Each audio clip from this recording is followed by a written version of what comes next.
So, a couple of things.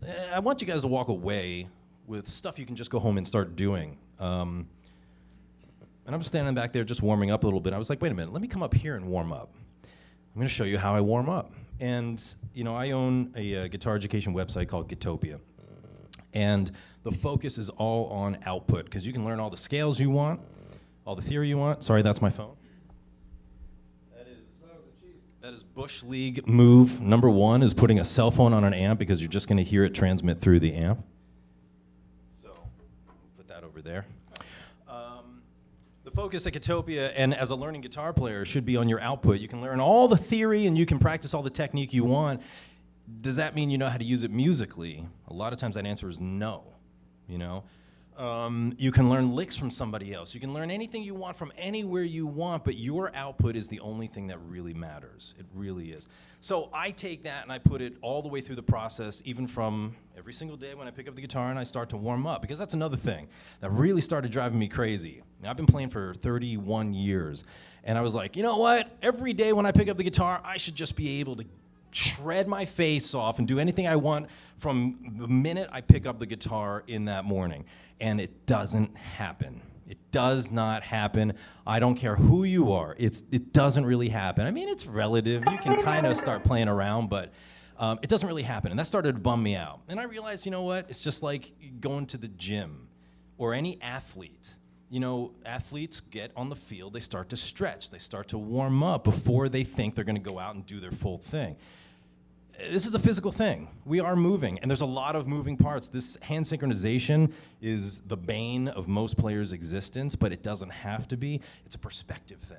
Let's relax on the perspective of, I should be able to pick up this guitar and, you know, play as amazing as I did after playing for 4 hours yesterday when you're fresh that day. It's not going to happen. So here's what I want you to do. Again, focusing on output, everything I do is over jam tracks.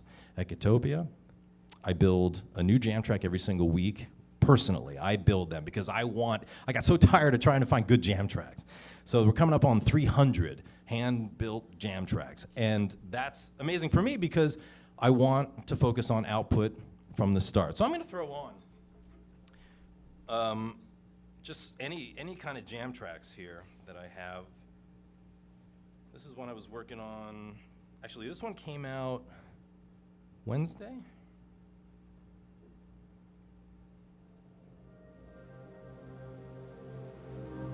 September is Electro Ambient Jam Track Month at Gitopia. There's a new theme every month, so this is very chill. And this is in C. Now, to warm up, you can start with some basic, sorry, this is Weiner.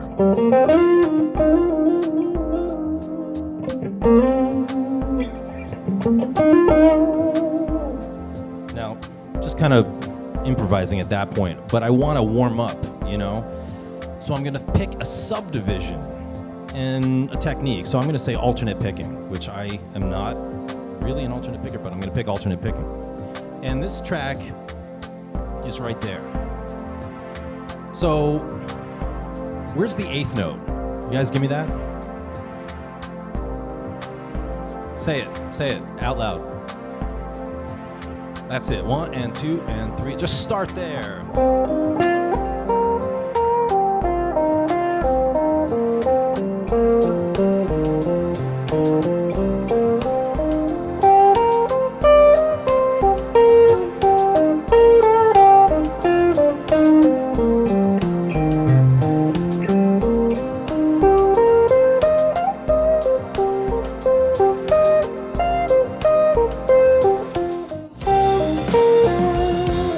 So on, you know, really nice and easy. We're easing into this.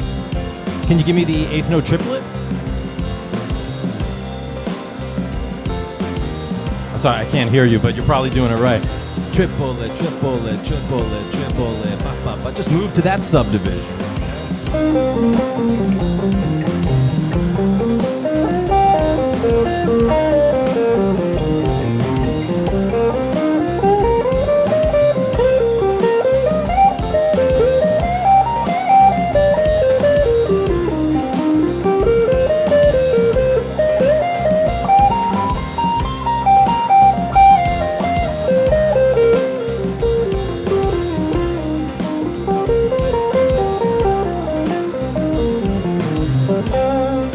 I'm not worried about phrasing. I'm not worried about musicality. I'm warming up. This is warm-up section of our playing.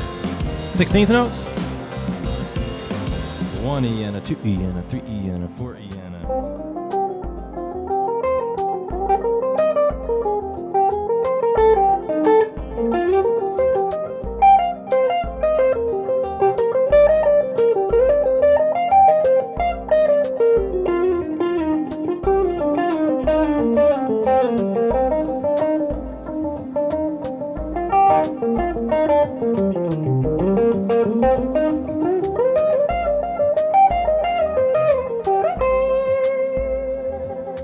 And you can go from there, right? So I'm going to pause the track for a second. So the first prerequisites are knowing your subdivisions, right?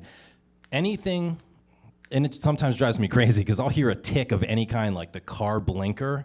I start hearing that, and I start going 1 E and a 2 E and a 3 E and a 4 E and a, but that's good. It's good to train your mind to listen to any kind of pulse and be able to subdivide it. So you should be able to subdivide. Eighth notes, eighth note triplets, 16th notes, 16th note triplets, 32nd notes, and so on. And then you can go quarter note triplets, half notes, etc. You gotta start at a pace that's slow enough for it to be perfect. Anytime, and that's another thing that comes up with a lot of people. It's like, well, I gotta slow this down because I'm not playing it correctly. Great. Step one is recognition. How slow do I make it? You slow it down, whatever it is, to a tempo where you can play it perfectly. Walk away with nothing else except for this. You can play anything you could ever possibly fathom right now if you just play it slow enough. Any technique, any amount of notes, obviously you have to know the notes, but you can play it all right now. You just have to play it slow enough. You're going to start to understand that all of my teaching from experience, that's really what it's all about. Experience comes with a lot of philosophy-based stuff because your mind is the thing that's in your way. It really, really is with all this kind of stuff. It's super easy. It really is. Play slow. How easy is that? We're going to talk about phrasing in a second. And the number one thing with phrasing, can anybody give me the 2 definitions of phrasing? Anything you got in mind? See, you're all guitar players, assuming, and you can't answer what phrasing is. Now, I'm not... okay, yes. I'm not getting down on you, by the way. I'm just saying that this is part of the issue with guitar education, and unfortunately with the abundance that we have of teachers, I'm going to put that in big quotes, teachers on the internet, because a lot of them don't know how to answer these questions. They don't even know how to ask the right questions or get the answers. The musical statement, phrasing it's a twofold thing. The first side of it is the length of that musical statement, right? With my warming up, I'm just thinking about stamina. I'm just going. All right, we'll get back to that in a second. The other half of it is the pause between the musical statements. It's just stop playing, and that's really difficult for a lot of people. Just take your hands off the guitar. Stop playing if you have to, because if you keep going, it's like opening a book and there's no punctuation. Impossible to read. You can't enjoy it. It's that kind of thing. You got to put the punctuation into your playing. Stop playing. Just stop playing. We're going to talk about that in a second here. We're going to talk about other things that are going to make us good players right now with very simple tactics, okay? But back to the warming up, the prerequisites. One is knowing your subdivisions, being able to hear any kind of click, any kind of musical situation, and you're gonna get some comments on this, but I'm never going to tell you to practice to a metronome because that is not music. It's boring as hell, and the jam tracks are the metronome. That's not going to lead you off. It's exactly where you should be with that kind of pulse. Plus, it's drums, bass, guitar, keys, everything harmonic that will enable you to get practice with that and then walk into an open mic night and jam with actual people, right? Or just your friend. It's still music. It's not to a click. So I'm not going to tell you to jam to a click, jam to jam tracks. Recognizing the pulse in there and subdividing it great.